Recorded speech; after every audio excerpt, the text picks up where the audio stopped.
Good morning. I am driving, but I am driving very responsibly. Hands at 10 o'clock and 2 o'clock. Eyes firmly fixed on the road.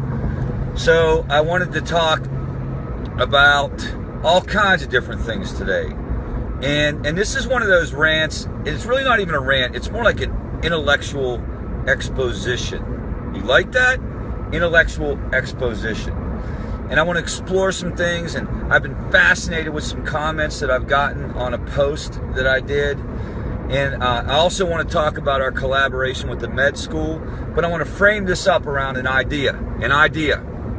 All right, because here's the deal, man. You're not going to come on and watch me, and I'm not just going to string together a bunch of cliches, and you're going to come and you say, what the heck was that? Did I just attend an online speaker meeting? You know, what's this guy all about? This guy right here, and anyone associated with me, is all about thinking it through, actual analysis of the situation, and thoughtful debate and conversation. Now you know. All right. So, the Recovery Cartel. I'm reading a book called Narconomics, and literally the subtitle is How to Run a Drug Cartel. And I am absolutely 100% stunned with how sophisticated drug cartels are. They analyze things. They strategically plan things. It's not just a bunch of thugs slinging dope on the corner. It's literally a real business plan. And so I thought to myself, how can we apply the principles of the drug cartel to the recovery world? If you look at other things about the drug cartels, they're very aggressive. They don't sit back and wait for anything. They're ruthless. Now, I am not implying that we go around kidnapping people and holding people hostage. But I am implying that the recovery world, the treatment world, that we get real aggressive and innovative on how we approach this thing. And we don't sit back and wait for addiction to come to us and kick our ass. Because that's what we do. We sit back and we wait for addiction to come to us and kick our ass. And you know what? It shows up and it kicks our ass every time. And we say things like, if they wanted it, they would have got it. If they just do what we tell them to do, they will get it. All right, here's what I'm saying. I'm saying let's find a way to take this thing into the street, into the community, into people's homes, on people's phones, on social media, everywhere. Carpet bomb the hell out of the community with recovery. All right. And that's where we're going to try to go. So here's the second thing. I want to talk about this, and you're going to think this is kind of random, but this is very important. Holy innovation, amazing Greenville, center of the recovery world, Batman. Our collaboration with GHS, Greenville Healthcare System, with the University of South Carolina Medical School at Greenville, at GHS, we just finished a recovery coach training for the third year medical students. This wasn't a one-day class. This wasn't like a course in addiction and a course in recovery. This is a full recovery training. And again, what I love about it is it's actually an exposure to recovery versus an exposure to treatment. And I'm super grateful that USC and Greenville Healthcare System and the med school is willing to do this. And they're really taking an initiative to try to get their physicians exposed and get their med students exposed to the reality around addiction and recovery.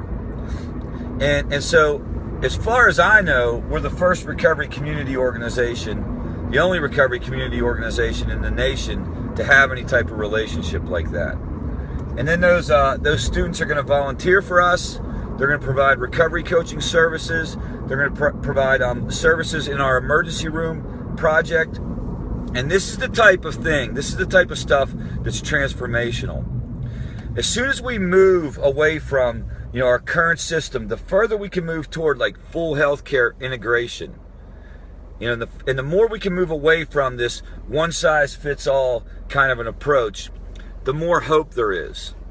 there's a lot of hope in this idea that, that we can get healthcare providers to be the front line in identifying substance use disorders. A final point, one more final point. The other day, and again, this is random, guys, just stick with me. The other day, last night actually, I posted something about only 20% of folks who complete detox actually engage in any aftercare programming after detox. And I had a series of comments from people where they were saying, that's not true. That's not how it works in my program. That's not true. That wasn't my experience. I went to detox and then I did everything I was supposed to. And I've had an epiphany. People actually think that their personal experience dictates the overall progress or the overall picture where addiction and recovery is concerned. And this explains a lot. This explains how we can continue to do the same thing over and over and over and over again without making any adjustments, because holy cow, it appears that we have the guiding principles of addiction and recovery services really they're not based on science, they're not based on evidence, they're based on personal experience. I have to understand something. My personal experience, even what I do at Favor or what I did in any treatment program I was part of, that's just my little universe. That doesn't dictate what's going on in the larger world of addiction and recovery. But people actually will put that forward. Even with the Megyn Kelly story, here's the response for people in the Megyn Kelly story. Well, that doesn't happen in my program. We're above board. Who cares about your personal program? That has nothing to do with it. We got to get away from this idea that it's about my experience. We're talking about a healthcare response. We're talking about a macro level issue. We're talking about 70,000 people dying of overdoses. So those are three pretty freaking random thoughts that I wanted to throw out there today. And again, you're not going to watch this stuff if you're looking just for cliche hour. You're going to get deep, intellectual, thoughtful conversation here at the Cartel. All right, I'm playing a little bit too, right? Don't get upset.